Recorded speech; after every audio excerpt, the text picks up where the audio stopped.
आकिब साहब ने एक नया इंकशाफ इस केस में किया है कि एक ऐसा पुलिस के पास मुखबर है ग्रीन टाउन इन्वेस्टिगेशन के पास जो कई मुतअद्दिद FIRें जो है वो दर्ज करवाता है, फिर वो नामालूम FIR होती है, फिर वो मुलजिम को शनाख्त करते हैं, उसको गिरफ़्तार करते हैं, तो फिर ये पैसे लेके मतलब रिकवरी की रकम जितनी उसमें लिखी होती है या उससे ज़्यादा रिकवरी की रकम लेकर उसे सुलहनामा करता है, जिसके स्क्रीन पर हम अपने टेलीविज़न स्क्रीन पर आपको उसके शॉट्स भी दिखा रहे हैं, उसके डॉक्यूमेंट्स भी दिखा रहे हैं। और यकीनन इस केस में अगर आकिब साहब की मेहनत से और नज़ीरा बीबी की जो है वो दिन रात कोशिश के बाद अगर पुलिस अफसरान ऐसे ही काली भेड़ें जो पुलिस डिपार्टमेंट को बदनाम करती हैं उनके ख़िलाफ़ मुकदमा दर्ज होता है तो उनको यकीनन सज़ा भी मिलनी चाहिए। आकिब साहब आप आगे बताइए क्या कह रहे हैं। अच्छा सर, दूसरा मैं आपको एक और चीज़ दिखाना चाहूँगा जो बड़ी इंटरेस्टिंग है।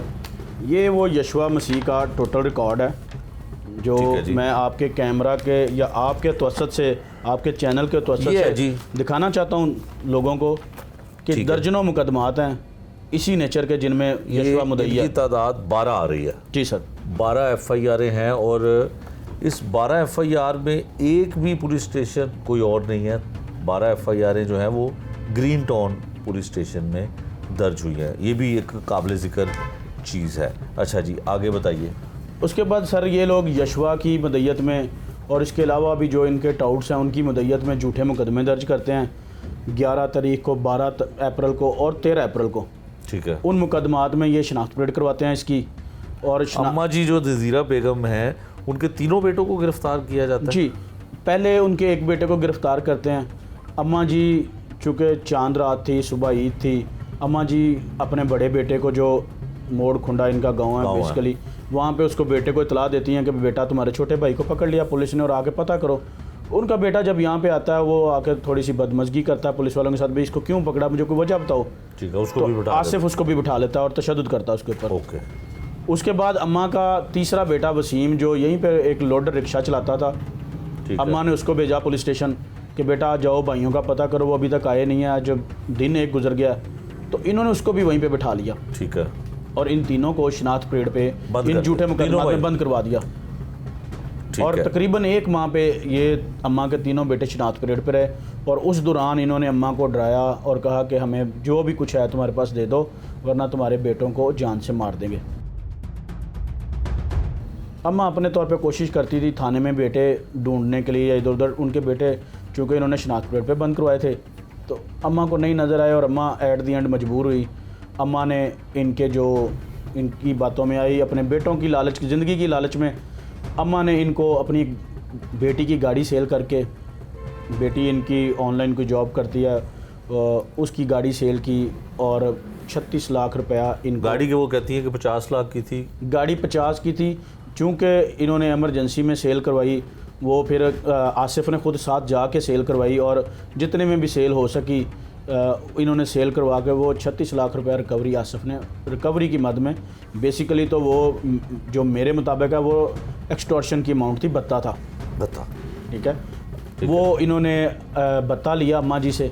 इसके अम्मा के घर से कोई अम्मा के घर का एयर कंडीशनर नहीं छोड़ा, कोई फ्रिज नहीं छोड़ी, जूते नहीं छोड़े, कपड़े नहीं छोड़े, ईच एंड एवरीथिंग जो भी हाउस होल्ड्स हैं सारी ले गए। ठीक है।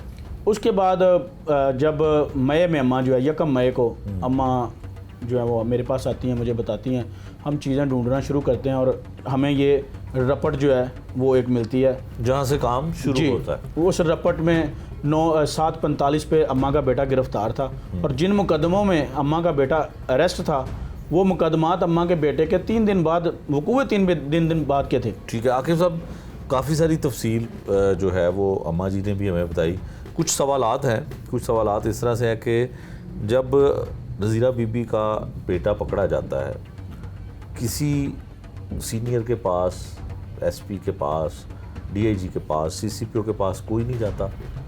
सर हम सबसे पहले गए लाहौर हाई कोर्ट, वहाँ से भी डायरेक्शन ये हुई कि आप इनके हाई अप्स के पास जाएं। ठीक है। हम चले जाते हैं CCPO लाहौर के पास।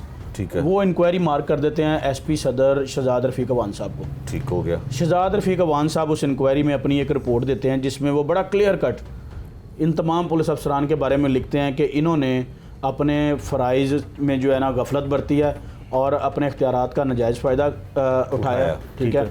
और इन्होंने जो भी ये कहानी बनाई है 392 वाले मुकदमे में शनाख्त परेड पे बंद करवाना और अपने मुद्दई को अपने ही मुद्दई टाउट की मुद्दईयत में मुकदमा दर्ज करना और फिर उसको शनाख्त करवाना, ये सारा कुछ उन्होंने अपनी इंक्वायरी में लिखा है। बिल्कुल लिखा है जी। और इनको जो है उन्होंने अपनी जो इंक्वायरी है उसमें गैर कानूनी तौर पे ASI मोहम्मद आसिफ जो है उन्होंने हिरासत में रखा, बिल्कुल लिखा हुआ जी। SP इन्वेस्टिगेशन की जानिब से ये बिल्कुल लिखा गया। और इसमें चार्जशीट भी बनी इनके अगेंस्ट, ठीक है। महकमे में चार्जशीट और बनी ये रिपोर्ट हाई कोर्ट में पेश होती है जी, इसमें चार्जशीट भी बनी जो इसके नीचे